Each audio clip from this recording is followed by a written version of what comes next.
Let's learn English. कितना वक्त लगेगा, इसको इंग्लिश में कहेंगे how long will it take.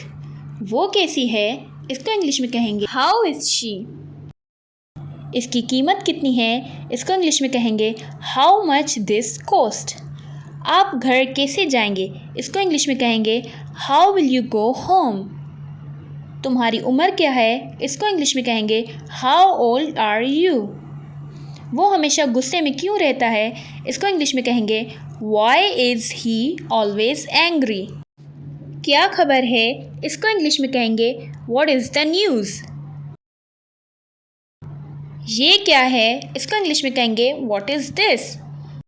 मेरे जूते कहाँ हैं, इसको इंग्लिश में कहेंगे वेयर आर माई शूज़।